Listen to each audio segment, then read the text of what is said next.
Welcome प्यारे बच्चों। NTPC railway के इस बैच में आप सभी का स्वागत और अभिवादन है। और भारतीय संविधान और राज्य व्यवस्था पढ़ाने के क्रम में हम लोग चर्चा कर रहे थे भाग 3 अनुच्छेद 12 से 35 मौलिक अधिकारों की। तो हम लोगों ने कल इसके पहले हम लोगों ने अनुच्छेद 12 देखा। अनुच्छेद 12 में हमने देखा कि राज्य क्या होता है, राज्य की परिभाषा क्या है। अनुच्छेद 13 में आपने देखा कि मौलिक अधिकारों के निलंबन किस प्रकार किया जा सकता है, या मौलिक अधिकार को कम या अधिक किया कैसे किया जा सकता है, नहीं किया जा सकता, किया जा सकता है। और इसके बाद फिर अनुच्छेद 14 से शुरू होती है मौलिक अधिकारों की असली यात्रा। आपने देखा समता का अधिकार, समता का अधिकार देखा आपने। समता का अधिकार के बाद आपने स्वतंत्रता का अधिकार देखा। दूसरा, आज हम और आप देखेंगे शोषण के विरुद्ध अधिकार। ठीक है, सॉरी 23 और 24 में हमारा जो तीसरा मूल अधिकार है, हमारा जो तीसरा मूल अधिकार है वह है शोषण के विरुद्ध अधिकार।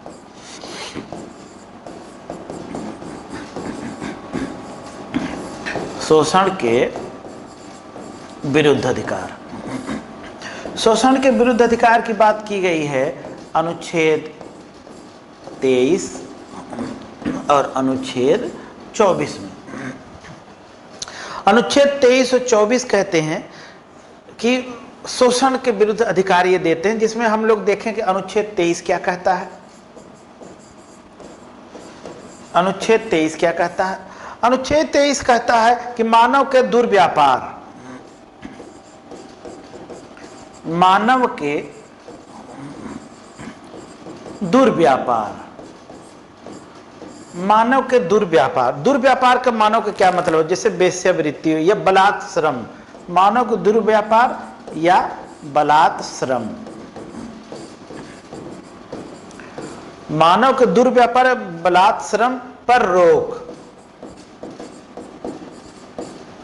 अब मानव के दुर्व्यापार बलात् श्रम, दुर्व्यापार क्या होता है? दुर्व्यापार यह होता है कि कोई ऐसा व्यापार जो मानव द्वारा न किया जाए, मानव को नहीं करना चाहिए। जैसे इसमें आप देख लीजिए वेश्यावृत्ति है। वेश्यावृत्ति भी दुर्व्यापार है। वेश्यावृत्ति क्या है? दुर्व्यापार है। ठीक है, कि मतलब कि वेश्यावृत्ति को बढ़ा रहे हैं, या कहीं कहीं मानवों को या बच्चियों को खरीदा बेचा जाता है, ये दुर्व्यापार इसे कहा जाता है। ठीक है, और बलात् श्रम का मतलब क्या होता है? बलात् श्रम का मतलब होता है कि बलपूर्वक श्रम करा लेना और उसका पारिश्रमिक न देना। जैसे बेगार, बेगार किसे कहते हैं? बेगार का मतलब यह होता है कि जो है कि परिश्रम करा लेना, श्रम करा लेना, काम करा लेना, लेकिन मजदूरी न देना। इसे क्या कहा जाता है? बलात् श्रम। इस पर रोक लगाई जाती है। यदि कोई भी इस प्रकार का कृत्य करता हुआ पाया जाता है तो वह उस व्यक्ति के मौलिक अधिकारों का हनन है, और आपने जिससे बेगार कराई है वह डायरेक्ट सुप्रीम कोर्ट जाएगा, या आपने किसी से वेश्यावृत्ति कराई है, या आपने किसी मानव को खरीदा बेचा है, तो इसके भी विरुद्ध वह व्यक्ति जो आपसे प्रताड़ित हुआ है डायरेक्ट सुप्रीम कोर्ट जाएगा, और सुप्रीम कोर्ट फिर आपकी खबर लेगा। ठीक है, अनुच्छेद 23 हो गया। अब हम लोग देखते हैं अनुच्छेद 24। अनुच्छेद 24 क्या कहता है? अनुच्छेद 24 कहता है कारखानों आदि में बच्चों के, कारखानों आदि में बच्चों के, कारखानों आदि में बच्चों के नियोजन, बच्चों के नियोजन पर रोक। सामान्यतः यह माना जाता है कि वे बच्चे जिनकी उम्र 14 वर्ष से कम है, जिनकी उम्र 14 वर्ष से कम है, अगर 14 वर्ष से कम उम्र का बच्चा है और आप कारखाने में, चाय की दुकान में या कोई भी कार्य कराते हुए पकड़ लिए गए तो ये कानूनन जुर्म है, अपराध है। उस बच्चे की असली जगह विद्यालय है, न कि कोई कारखाना या दुकान या ठेला। तो यदि 14 वर्ष से कम उम्र के बच्चे से यदि आप काम करा रहे हैं तो यह अनुच्छेद 24 यह उसका शोषण माना जाएगा। अनुच्छेद 24 के अनुसार उस बच्चे का शोषण माना जाएगा और उस बच्चे से संबंधित माता पिता या वो बच्चा स्वयं या उससे संबंधित कोई भी डायरेक्ट सुप्रीम कोर्ट में गुहार कर देगा। सुप्रीम कोर्ट फिर आपकी खबर ले लेगा। सामान्यतः ये सब चेक करने के लिए लेबर इंस्पेक्टर नियुक्त होते हैं, श्रम लेबर इंस्पेक्टर नियुक्त होते हैं। ये सब लोग चेक करते हैं, लेकिन करते क्या है कि पकड़े, देखे बच्चा काम कर रहा है और इसके बाद फिर घूस लिए छोड़ दिए। समस्या तो यही है कि भ्रष्टाचार कितना सरकार कैमरा लगाएगी, कहाँ कहाँ जो है कि सरकार क्या क्या करेगी, समझ रहे सब चीज़ें हो रही हैं। तो सॉरी, जो जांच अधिकारी है पता चला वही जब जो है कि पैसा लेके सब इधर उधर काम करते, सबकी बात नहीं है, अधिकांशतः इस तरह से चीज़ें हो जाती हैं।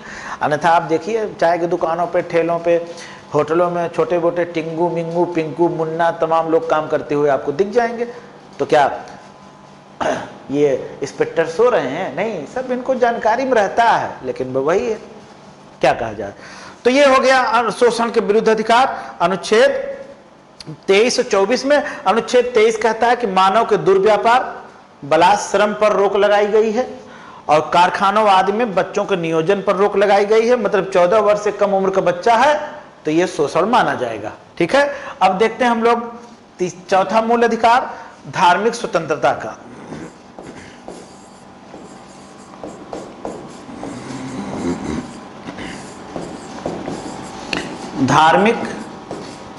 धार्मिक स्वतंत्रता का अधिकार।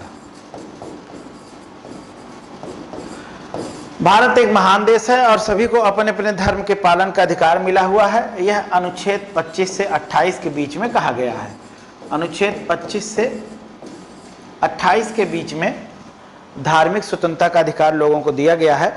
धार्मिक स्वतंत्रता का अधिकार का मतलब प्रत्येक व्यक्ति को अपने धर्म के अनुरूप आचरण करने, अपने धर्म के अनुरूप जो है कि शिक्षण संस्थान खोलने, अपने धर्म के अनुकूल पूजा स्थल का निर्माण करने, अपने धर्म के अनुकूल सभा करने, और यह सब करने का अधिकार दिया गया है। इसका मतलब कि भारत पंथ निरपेक्ष है और आप यह सब करेंगे तो हमें कोई समस्या नहीं होगी। आप स्वतंत्र हैं, आप जिस धर्म को मानना चाहे आप माने। यही सारी बातें अनुच्छेद 25 से लेकर के अनुच्छेद 28 में कही गई हैं। आइए हम लोग देखते हैं कि अनुच्छेद 25 क्या कहता है।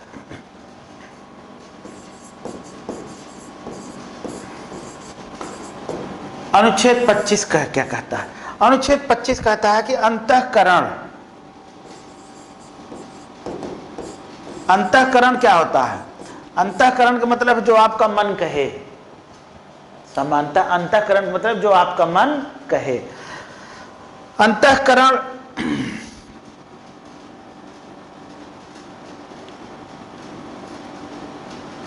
अंतःकरण से धर्म के अबाध रूप, अंतःकरण से धर्म के अबाध रूप में मानने की स्वतंत्रता, मानने की व आचरण की।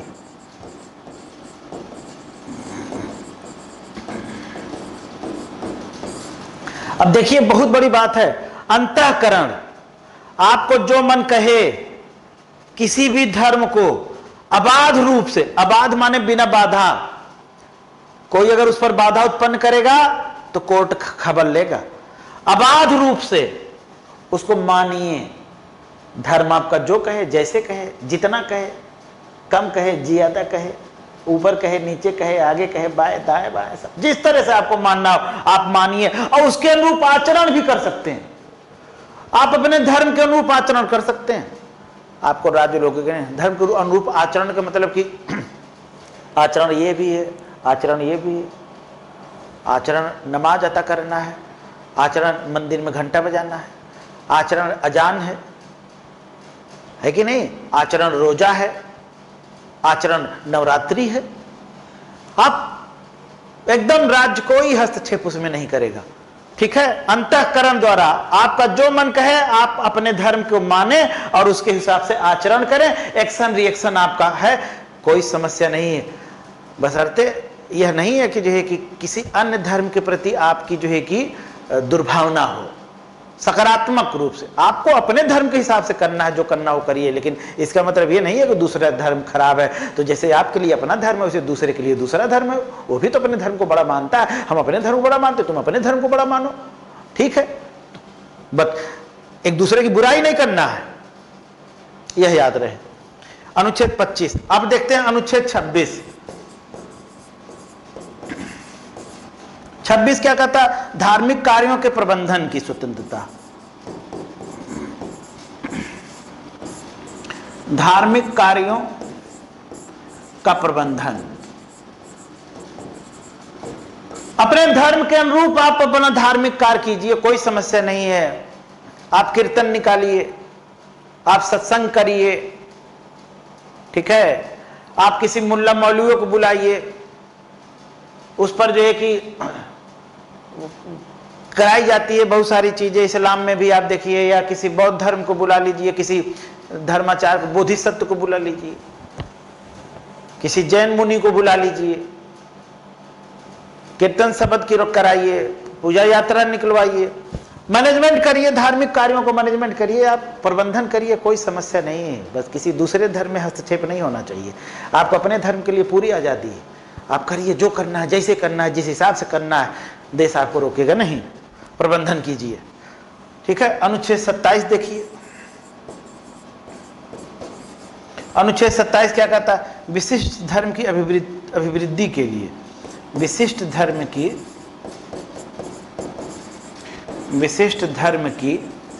अभिवृद्धि,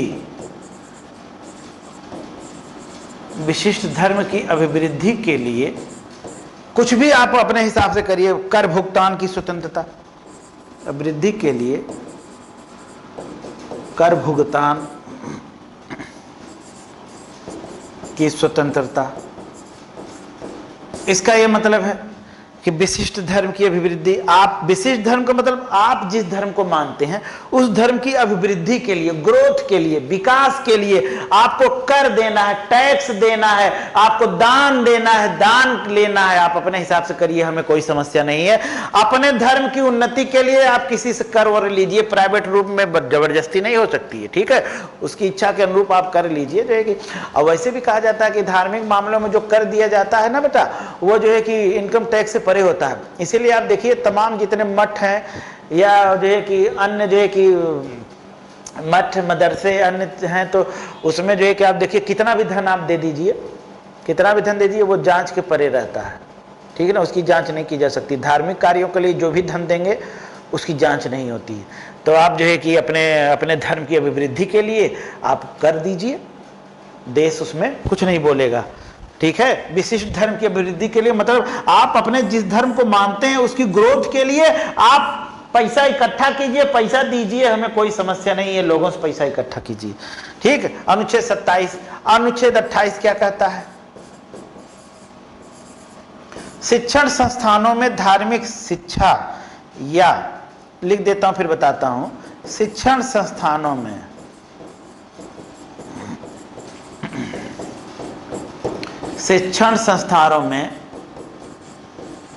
धार्मिक शिक्षा या धार्मिक उपासना, धार्मिक शिक्षा या धार्मिक उपासना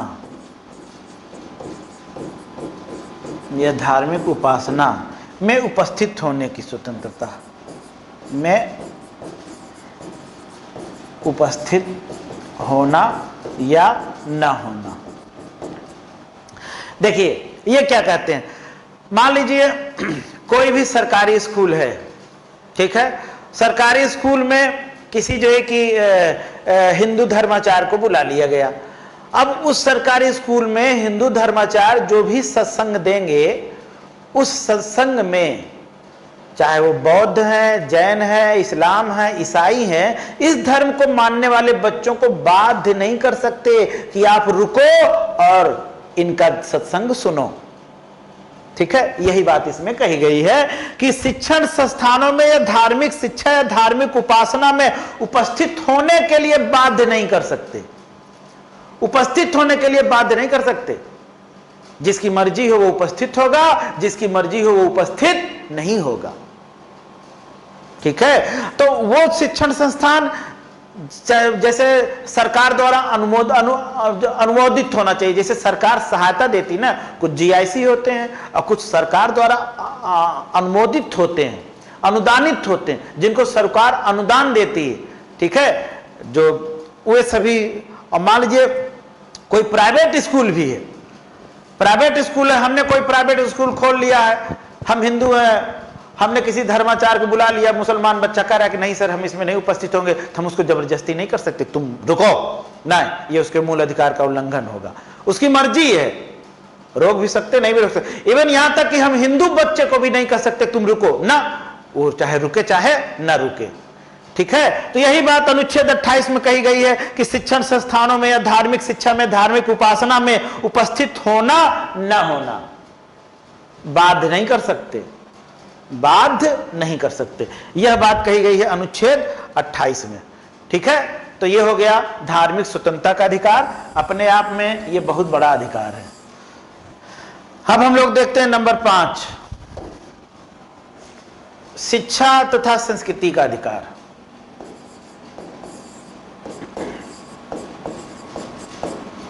शिक्षा एवं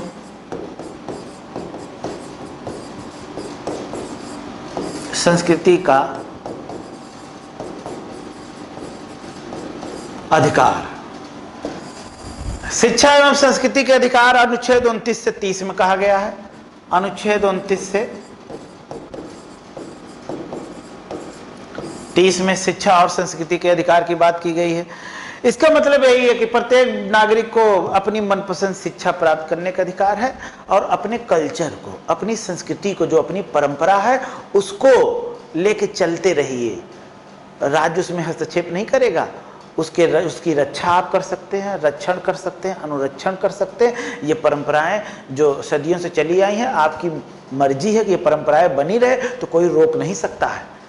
शिक्षा और संस्कृति का अधिकार यही कहता है। तो आइए हम लोग देखते हैं कि जैसे ये समानता किसके लिए है, समानता ये अल्पसंख्यकों के लिए है। तो अल्पसंख्यक भारत में कितने बेटा आप जानते हैं? अल्पसंख्यक भारत में 6 हैं। पहले इसको लिख देता हूँ, ये किसके लिए है? अल्पसंख्यकों के लिए है। और राष्ट्रीय अल्पसंख्यकों की संख्या 6 है। राष्ट्रीय अल्पसंख्यकों की संख्या कितनी है? 6 है। राष्ट्रीय अल्पसंख्यकों की संख्या 6 है, जिसमें है मुस्लिम है, ईसाई हैं, सिख हैं, बौद्ध हैं, जैन हैं एवं पारसी हैं। 6 राष्ट्रीय अल्पसंख्यक हैं, जिनमें मुस्लिम, ईसाई, सिख, बौद्ध, जैन एवं पारसी। ठीक है, राष्ट्रीय अल्पसंख्यक 6 हैं। और ये जो शिक्षा और संस्कृति का अधिकार है, इसी में पहली बार अल्पसंख्यकों का वर्णन किया गया है, वो मैं अभी आपको बताऊंगा। ठीक है, आइए अब हम लोग देखते हैं अनुच्छेद 29 क्या कहता है। अनुच्छेद 29 कहता है कि अपनी विशेष भाषा,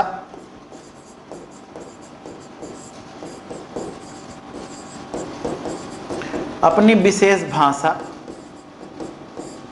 लिपि, अपनी विशेष भाषा, लिपि, संस्कृति, विशेष भाषा, लिपि, संस्कृति को बचाए रखने का अधिकार, को बचाए रखने का अधिकार। ये अपने आप में बहुत बड़ा अधिकार है बेटा। इसका मतलब है कि ये अल्पसंख्यक समुदाय हैं। सामान्यतः ये माना जाता है कि जो है कि बहुसंख्यक जो होते हैं वे अल्पसंख्यकों पर दबाव बना सकते हैं। जो बहुसंख्यक है, सामान्यतः यह लोग सोच लेते हैं कि वो बहुसंख्यकों पर दबाव न बना पाए, इसलिए उनको संविधान में संरक्षण दिया गया है। और शिक्षा एवं संस्कृति का जो अधिकार है ये अल्पसंख्यकों के लिए है ही। और अल्पसंख्यक राष्ट्रीय स्तर पर जो है कि 6 अल्पसंख्यक माने गए हैं, जिनमें आप देख रहे हैं कि मुस्लिम, ईसाई, सिख, बौद्ध, जैन एवं पारसी हैं। ठीक है, तो इनके बारे में अनुच्छेद 29 क्या कहता है कि अपनी विशेष भाषा, इन अल्पसंख्यकों की अगर कोई विशेष भाषा है, भाषा क्या है, जब आप अपने भावों को व्यक्त करते हैं, जब आप अपने भावों को बोलकर व्यक्त करते हैं तो वो भाषा है। लिपि क्या है, जब आप अपने भावों को लिखकर व्यक्त करते हैं। तो अगर इन अल्पसंख्यकों को कोई विशेष भाषा है तो कोई भी उस पर हस्तक्षेप नहीं करेगा। आप अपनी भाषा के हिसाब से आप अपना काम करिए, कोई भी समस्या आएगी नहीं। ठीक है, इसके बाद आप देखिए लिपि के भी संरक्षण का अधिकार है, लिपि के भी संरक्षण का अधिकार है, संस्कृति के भी संरक्षण का अधिकार है। अपने उस संस्कृति के मतलब कल्चर और सिविलाइजेशन को आप बचा के रख सकते हैं, अपने संस्कृति के नाम पर आप उसको बचा के रख सकते हैं। इसी प्रकार आप देखिए कि जिसकी जो संस्कृति है, जैसी संस्कृति है, उस संस्कृति के उसको अनुरक्षण का अधिकार है। हमारी संस्कृति है, हम अपनी संस्कृति के हिसाब से हम कपड़ा पहनेंगे, अपनी संस्कृति के हिसाब से हम अपना देखेंगे ताकेंगे, अपनी संस्कृति के हिसाब से हम अपना आचरण करेंगे। तो ये सारी अभी उसमें कोई, तो ये सारी चीजें हमें जो है कि अनुरक्षण का अधिकार है। तो अनुच्छेद 29 क्या कहता है कि आपको अपनी विशेष भाषा, विशेष लिपि, विशेष संस्कृति को बचाए रखने का अधिकार है। जो है कि ये होता है कि भाई जो है कि अल्पसंख्यकों का जो मैटर है वो उसका बचा रहे। जैसे उर्दू भाषा वो अपना बचाए रख सकते हैं संस्कृति के नाम पे, संस्कृति के नाम पर ही तो जो है कि पर्दा उर्दा जैसे ये सब चीज़ें हैं तो कहते हैं हमारी संस्कृति है। तो आप जो है कि ये नहीं कह सकते कि ये संस्कृति सदियों से चली आई है और जो है कि इसमें कोई हस्तक्षेप नहीं करेगा। तो संस्कृति के नाम पर भी तो बहुत सारी चीज़ें ऐसे समाज में अल्पसंख्यकों में चल रही हैं। अब मैं ज़्यादा उस पर कुछ बोल के किसी विवाद में पड़ना नहीं चाहता बेटा। आगे देखिए अनुच्छेद 30 क्या कहता है। अनुच्छेद की कहता है कि शिक्षण संस्थाओं की स्थापना,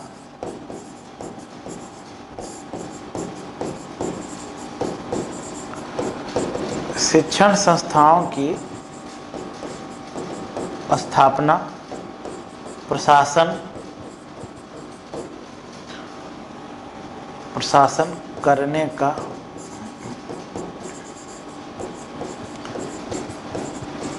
अल्पसंख्यकों को अधिकार। जितने भी अल्पसंख्यक हैं वो अपनी मनपसंद की शिक्षण संस्था खोल सकते हैं। ये मुस्लिम मदरसा खोल सकते हैं, ईसाई अपना स्कूल खोल सकते हैं, अंग्रेजी स्कूल खोल सकते हैं, सिख भी, बौद्ध भी अपना बिहार टाइप का कुछ खोल सकते हैं, जो है कि बौद्ध बिहार टाइप का। हालांकि बिहार का मतलब तो होता है जो है कि बौद्धों की आरामगाह, लेकिन वो अपने हिसाब से ऐसी शिक्षण संस्था खोल सकते हैं जिसमें धार्मिक टाइप की शिक्षा दी जाए, अपने धर्म के अनुकूल शिक्षा ये लोग दे सकते हैं। ये अच्छा, तो शिक्षण से ये जितने भी अल्पसंख्यक अपनी मनपसंद की शिक्षण संस्था की स्थापना कर सकते हैं, उनका प्रशासन, उनका मैनेजमेंट कैसा है कर सकते हैं।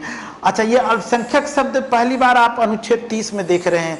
ये भी क्वेश्चन कभी कभी पूछ लिया जाता है कि अल्पसंख्यक शब्द कहाँ आया है। तो अनुच्छेद 30 में पहली बार अनुच्छेद 30 में अल्पसंख्यक शब्द आपको दिखाई दिया है। याद रहे, अनुच्छेद 30 अल्पसंख्यक, ठीक है।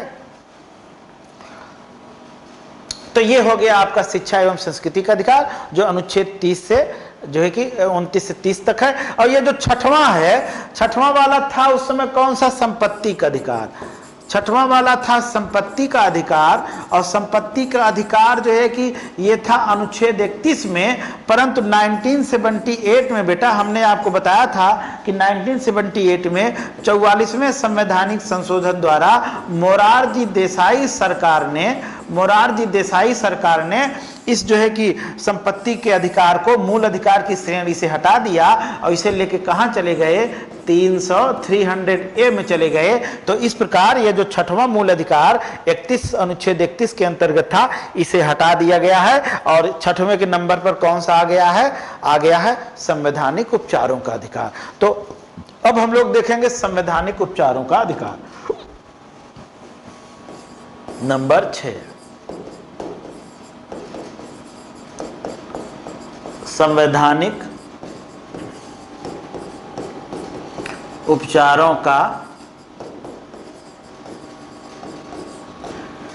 अधिकार, अनुच्छेद 32, अनुच्छेद 32 संवैधानिक उपचारों का अधिकार है। अब आप जानते हैं कि अनुच्छेद 31 चूंकि चला गया, संपत्ति का अधिकार चला गया 300A में, तो अब हम लोग संवैधानिक उपचारों का अधिकार पढ़ेंगे। संवैधानिक उपचारों का अधिकार क्या कहता है?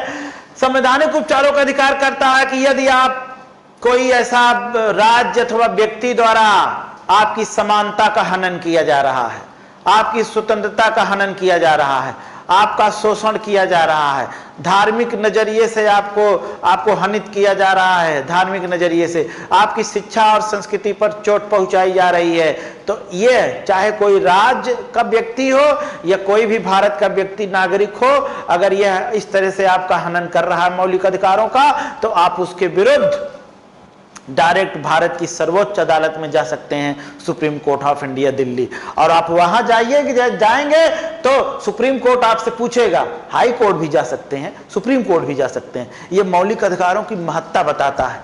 डायरेक्ट जाएंगे और इसके बाद फिर वहां पर कोर्ट जजेज आपसे, माननीय जजेज आपसे पूछेंगे कि बताइए क्या मैटर है, और इसके बाद फिर आप बताएंगे कि सर ये फला फला लोग हैं, ऐसा ऐसा हमारे साथ कर रहे हैं।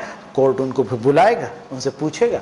तो बुलाने के लिए कोर्ट 5 प्रकार की रिट जारी करता है। क्या क्या जारी करता है? तो संवैधानिक उपचारों का अधिकार क्या कहता है? संवैधानिक उपचारों का अधिकार का मतलब यह है कि यदि आपके मौलिक अधिकारों का हनन हो रहा है, मौलिक अधिकारों का हनन होने पर, मौलिक अधिकारों का हनन होने पर, मौलिक अधिकारों का हनन होने पर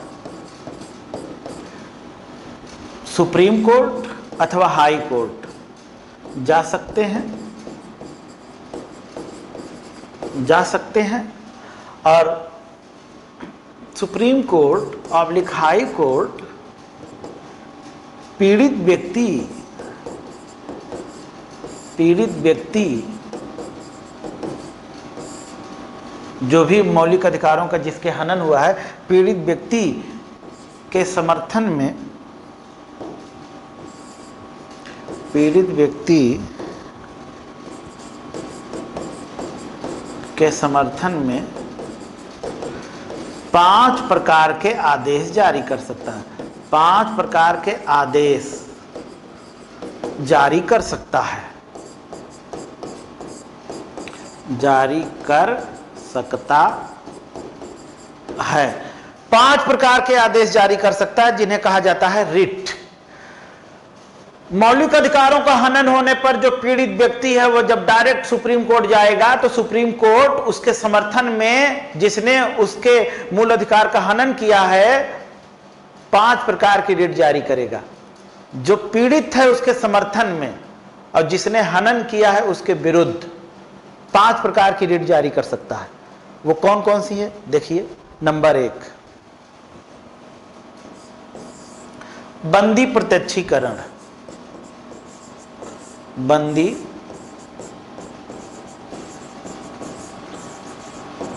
प्रत्यक्षीकरण, यह है पहली रिट, बंदी प्रत्यक्षीकरण। बंदी प्रत्यक्षीकरण, बंदी प्रत्यक्षीकरण का क्या मतलब होता है? सामान्यतः होता क्या है कि किसी भी अपराध के लिए पुलिस गिरफ्तार करती है। पुलिस गिरफ्तार करने के 24 घंटे के अंदर समीप के किसी भी न्यायालय में पेश करेगी और पेश करने के बाद सबूतों के आधार पर जज महोदय जो है कि सजा सुनाते हैं। ठीक है, मान लीजिए कोई ऐसा मैटर है कि पुलिस ने आपको गिरफ्तार कर लिया है और 24 घंटे से अधिक समय हो गया है, आपको न्यायालय में पेश नहीं किया गया, तो आपके परिजन जो आपके अपने लोग हैं वो डायरेक्ट सुप्रीम कोर्ट जाएं और जाके वो सुप्रीम कोर्ट से कहें कि सर उन्हें 24 घंटे से अधिक का समय हो गया है गिरफ्तार किए हुए पुलिस को, या कोई व्यक्ति ही है उठा के लेके चले गए हैं, कुछ अता पता नहीं है। तब न्यायालय बंदी प्रत्यक्षीकरण का आदेश देकर उससे पूछेगा कि जिसको तुम उठा के ले गए हो पहले उसे हमारे सामने प्रत्यक्ष रूप से पेश करो, प्रत्यक्ष रूप से पेश कीजिए, प्रत्यक्ष रूप से पेश करो, तब बाद में बात करेंगे। पहले हम देखे तो कि वो सही सलामत है भी कि नहीं, कि मार दिया टूट टाट गया है बेचारा। समझ रहे हैं? तो बंदी प्रत्यक्षीकरण का मतलब है कि प्रत्यक्ष रूप से पेश किया जाए। पहले उसको पेश करो, तुम हमारे सामने ले आओ, तुमको 24 घंटे के अंदर न्यायालय में ले जाना चाहिए था, तुरंत पेश करो। देखें तो पहले उसको, बंदी को प्रत्यक्ष रूप से हमारे सामने लेके आइए। क्लियर हुआ? बंदी प्रत्यक्षीकरण का मतलब बंदी को प्रत्यक्ष रूप से पेश किया जाए। कहां? न्यायालय में। तो तुरंत उसको फिर प्रत्यक्ष रूप से पेश करेंगे। नंबर 2, परमादेश।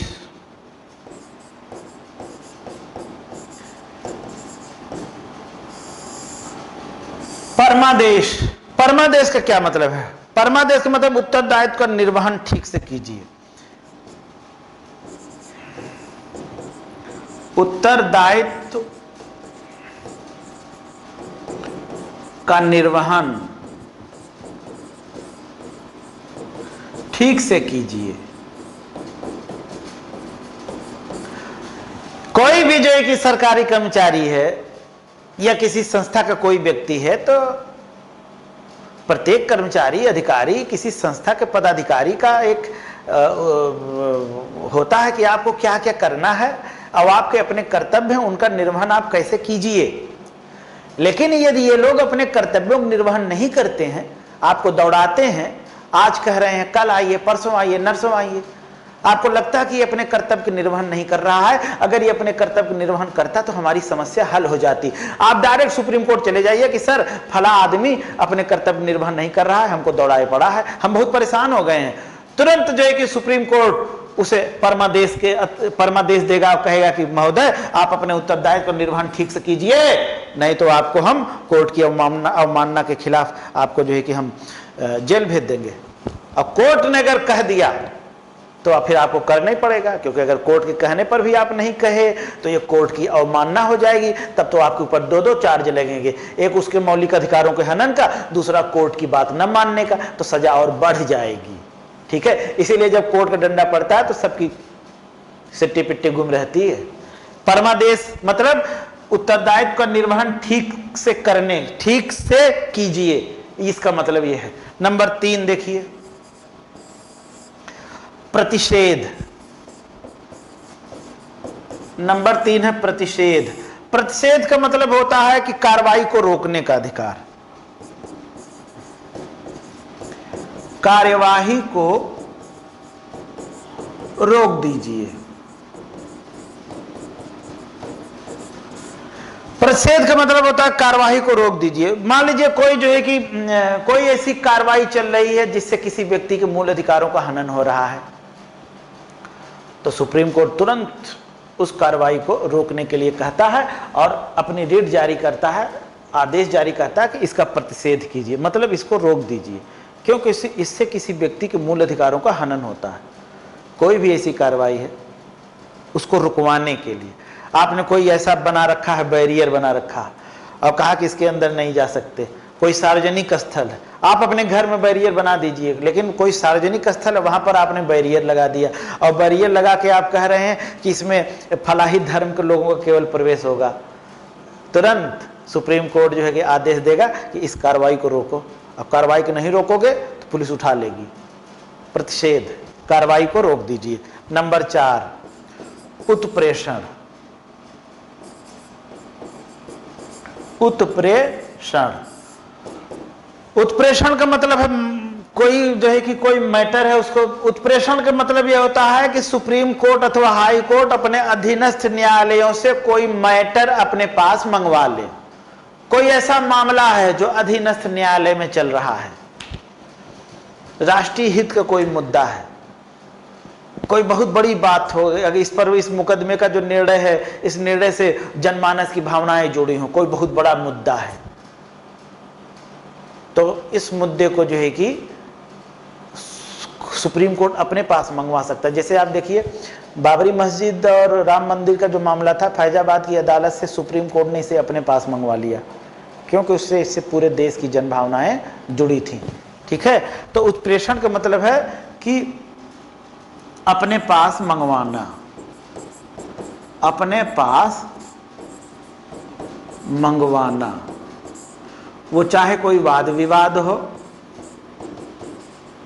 वाद विवाद हो अथवा कोई सूचना हो, सुप्रीम कोर्ट अपने पास मंगवा लेती है उत्प्रेषण द्वारा। और नंबर 5 है अधिकार परीक्षा।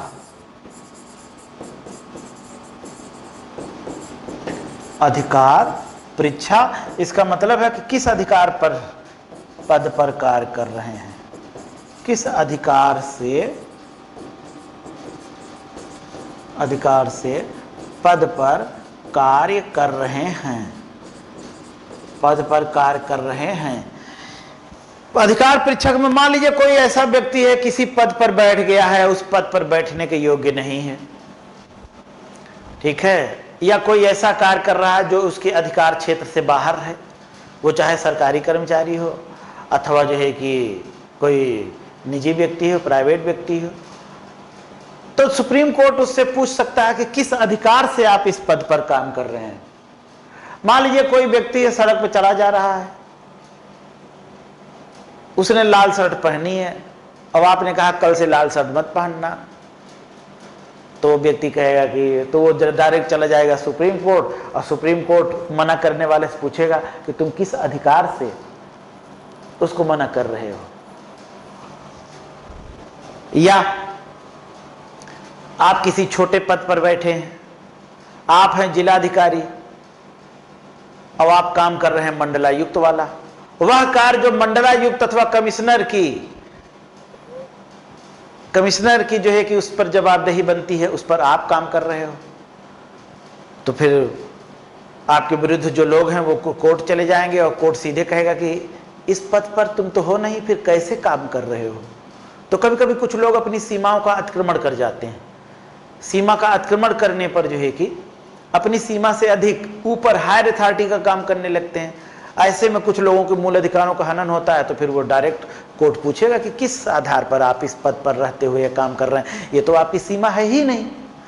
तो ये पांचों आप समझ लीजिए, बंदी, प्रत्यक्षीकरण, परमादेश, प्रतिषेध, उत्प्रेषण और अधिकार परीक्षा।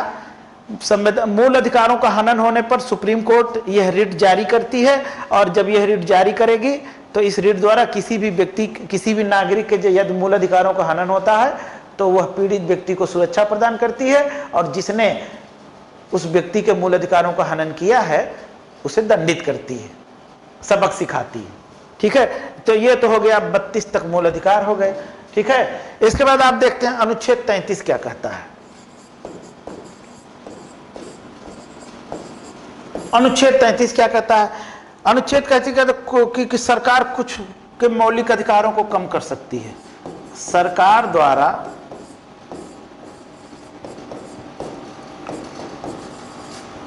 कुछ के मौलिक अधिकारों को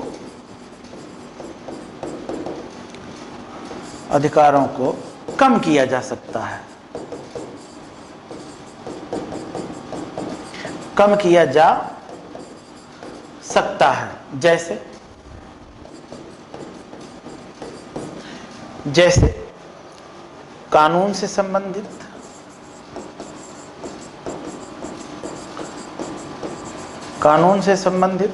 सशस्त्र बल,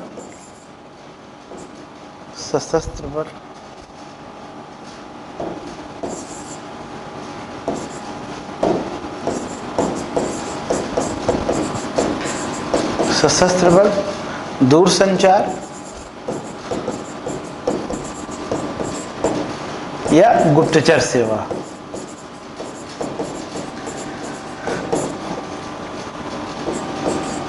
देखिए, अनुच्छेद 33 कहता है कि सरकार कुछ व्यक्तियों, पदाधिकारियों अथवा अधिकारियों या कर्मचारियों के मौलिक अधिकारों को कम कर सकती है। ध्यान दीजिएगा, अनुच्छेद 33 मौलिक अधिकारों में कमती से संबंधित है। अर्थात सरकार कुछ विभाग ऐसे होते हैं जिन विभागों के कर्मचारियों, अधिकारियों को मौलिक अधिकारों को कम कर सकती है, जैसे जो लोग कानून से संबंधित हैं। जो लोग कानून से संबंधित हैं। और ये अगर कहें कि हमें अभिव्यक्ति की स्वतंत्रता है, कुछ भी बोल दोगे, कहीं भी आने जाओगे? नहीं। क्यों? क्योंकि आप सरकार के प्रतिनिधि हैं, न्यायालयों के प्रतिनिधि हैं। आपसे ऐसे आचरण की अपेक्षा की जाती है कि गरिमा बनी रहे। तो इनके जो है कि सरकार, इनके कानून से संबंधित जो भी व्यक्ति हैं, इनके मौलिक अधिकारों को कुछ कम कर सकती है। सशस्त्र बल, जैसे हमने आपको बताया था, जो सशस्त्र बल होते हैं ये लोग समूह नहीं बना सकते, ग्रुप में नहीं बना सकते, ठीक है। तो सशस्त्र बल, इनके भी मौलिक अधिकारों का जो है कि हनन या कम किया जा सकता है कि इन्हें ग्रुप या समूह बनाने का अधिकार नहीं है। इससे हो सकता है देश की एकता अखंडता पर खतरा हो जाए। कानून से संबंधित कोई व्यक्ति है, देश की एकता अखंडता से खतरा हो जाए, जो है कि तमाम दुश्मन हमारे आसपास फैले हुए हैं, सीमा के बाहर भी, सीमा के अंदर भी। दूरसंचार से जुड़ा कोई व्यक्ति है, उसके भी कम कर सकती। क्यों? क्योंकि आप तो जानते हैं ये जो 4G 5G है, आ गई है, जो है कि पता चला यहाँ की सूचनाएं दूसरी जगह, दूसरी सूचनाएं यहाँ। दूर संचार में जो व्यक्ति बैठा है, सरकार की नीतियों वगैरह सबके मामले में समझ बूझ सकता है। सब टेलीफोनिक व्यवस्था है, मैसेज, ईमेल वगैरह सब आ जा रहे हैं। कोई ऐसा व्यक्ति है जो फर्जी टाइप से उसे पढ़ ले रहा है और उसका दुरुपयोग कर सकता है सूचनाओं का। इनके मौलिक अधिकार, या गुप्तचर सेवा से संबंधित जो व्यक्ति हैं, इनके भी मौलिक अधिकारों को कम कर सकती है। इनके आने जाने पर कुछ प्रतिबंध लगा सकती है, हाँ, पब्लिक होने पर प्रतिबंध लगा सकती, क्योंकि गुप्तचर सेवाएं हैं। तो इन सेवाओं से संबंधित जो लोग हैं, इनके मूल अधिकारों को अनुच्छेद 33 के अंतर्गत सरकार कुछ कम कर सकती है।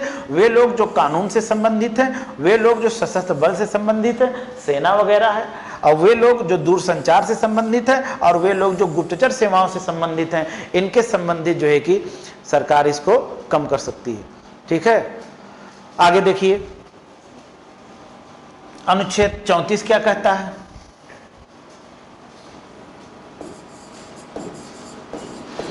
अनुच्छेद 34 क्या कहता है?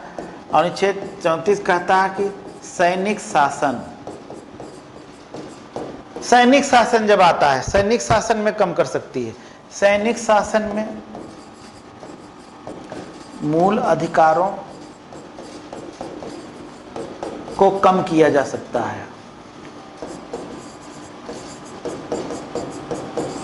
इसका मतलब यह होता है बेटा कि मान लीजिए देश में कभी मार्शल लॉ लग जाए। हालांकि ऐसी कभी नौबत नहीं आई है कि देश में मार्शल लॉ लग जाए, ऐसी कभी नौबत नहीं आई है कि देश में मार्शल लॉ लग जाए। लेकिन यदि देश में कभी मार्शल लॉ लगता है, सैनिक शासन लगता है, तो उस समय यह कहा गया है कि अनुच्छेद 34 के अंतर्गत मूल अधिकारों को कम किया जा सकता है। हो सकता है आपको अभिव्यक्ति की आज़ादी न दी जाए, कहीं भी आने जाने की स्वतंत्रता न दी जाए, रोक दिया जाए कहीं भी आने जाने से।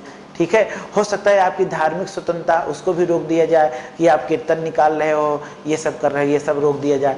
तो कम किया जा सकता कुछ भी। लेकिन अनुच्छेद 21 के अंतर्गत जो प्राण एवं दैहिक स्वतंत्रता है, उसे कभी भी निलंबित नहीं किया जा सकता। बाकी सबको कम कर दो, कैसे भी कर दो, वो सब चलेगा। तो अनुच्छेद 34 कहता है कि यदि देश में सैनिक शासन लग जाए तो आपके मूल अधिकारों को कम कर सकते हैं।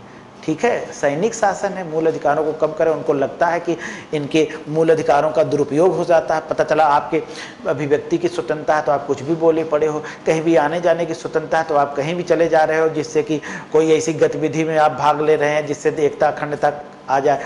तो इस टाइप से जब सैनिक शासन लगता है तो मौलिक अधिकारों को निलंबित कर दिया जाता है। कुछ विशेष मौलिक अधिकारों को निलंबित कर दिया जाता है। वो तो जो सैनिक शासक होगा वह निर्धारित करेगा ना कि क्या कम करना है, क्या ज्यादा करना है। अनुच्छेद 34 हो गया। अब देखिए अनुच्छेद 35 क्या कहता है। मौलिक अधिकारों पर कानून संसद में बनेंगे। मौलिक अधिकारों पर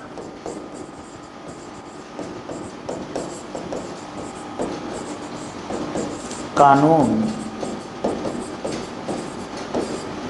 संसद में बनेंगे। ये क्या है बेटा? इसका मतलब है कि मौलिक अधिकार से संबंधित जो भी कानून होंगे, ठीक है, मौलिक अधिकार से संबंधित जो भी कानून होंगे मौलिक अधिकार से संबंधित बेटा जो भी कानून होंगे वो कहां बनेंगे? देश की संसद में। राज्यों को मौलिक अधिकारों को छूने तक से रोक दिया गया है। मौलिक अधिकारों पर जो भी कानून होगा, जो भी परिवर्तन होंगे, घटाना है, बढ़ाना है, कुछ और बात है। तो इस पर जो भी निर्णय होगा, अधिनियम जो भी बनेगा, वो कहाँ बनेगा? देश की संसद में बनेगा और कहीं भी ऐसा नहीं होगा। तो यह चैप्टर मौलिक अधिकार समाप्त हुआ। अब कल जो है कि हम लोग एक नए चैप्टर के साथ शुरुआत करेंगे और वह चैप्टर होगा संसद। मौलिक अधिकारों के बाद जो नया चैप्टर है वह चैप्टर होगा संसद।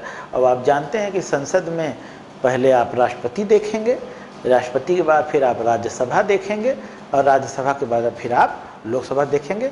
ठीक है बेटा, आप सभी के साथ जुड़कर बहुत अच्छा लग रहा है और हम लोग कल फिर मिलेंगे जो है कि नए चैप्टर के साथ। और तब तक के लिए जय हिंद, जय भारत।